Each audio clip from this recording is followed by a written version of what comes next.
Dans cette deuxième partie, nous allons comprendre comment, dans la décennie 1990, finalement, ces deux Yémen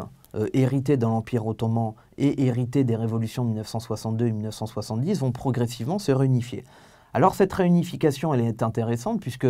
1990 est aussi la réunification des deux Allemagnes entre la RFA et la RDA par l'autorité d'Helmut Kohl et Helmut Schmidt. Finalement, on considère que Abdallah Saleh est l'espèce de réunificateur du Yémen qui va réunifier à la fois le Yémen, qui est devenu indépendant du protectorat britannique depuis 1967, et du protectorat d'Aden, qui est indépendant depuis 1962 puis 1969. Alors Abdallah Saleh va être influencé principalement par l'Irak de Saddam Hussein, qui va défendre le modèle de société qui est prévu par Abdallah Saleh, c'est-à-dire un régime laïque, un régime nationaliste et un régime relativement autoritaire, voire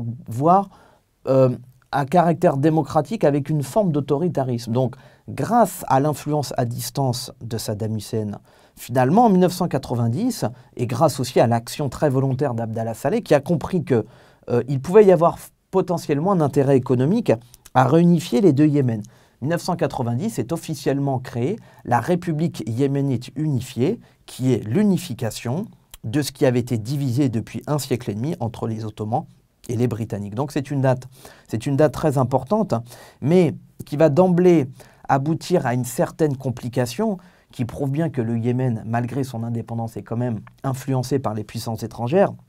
C'est qu'en 1990, quand l'Irak, qui a soutenu la réunification des deux Yémen, envahit le Koweït en 1990 et qui donnera lieu ensuite à l'opération Tempête du désert menée par les États-Unis en 1991, un des seuls pays de la péninsule arabique qui refuse de condamner l'agression de Saddam Hussein est effectivement le régime yéménite. Et à partir de ce moment-là, l'Arabie saoudite, dont je vous avais expliqué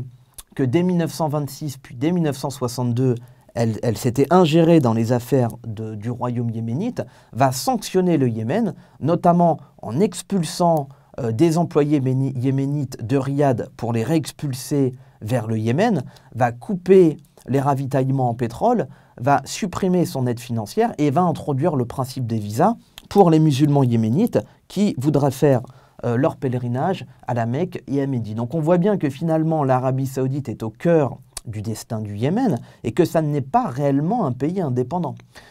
C'est d'autant moins un pays indépendant qu'en 1994, nouvelle guerre civile entre les deux Yémen, comme celle de 1926, comme celle de 62, puis comme celle de 1969, où cette fois-ci, l'Arabie saoudite finance à distance un mouvement séparatiste qui, au sud, va tenter d'annexer toute la région qui est située autour d'Aden. Donc finalement, cet émiettement du pouvoir, ces séparatismes régionalistes qui empoisonnent le Yémen moderne depuis 1918, ressurgissent. Malgré tout,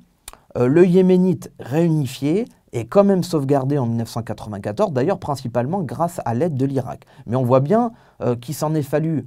quelque part de quelques étapes pour que le Yémen ne redevienne pas ce qu'elle a été durant près d'un siècle, c'est-à-dire un pays désormais coupé en deux. Mais il n'empêche que ce qui se passe actuellement au niveau de la guerre civile au Yémen, notamment depuis 2011 et depuis 2012 et depuis 2015, parce que je vous rappelle qu'en 2011, à l'issue des révolutions arabes, Abdallah Saleh a été obligé de quitter le pouvoir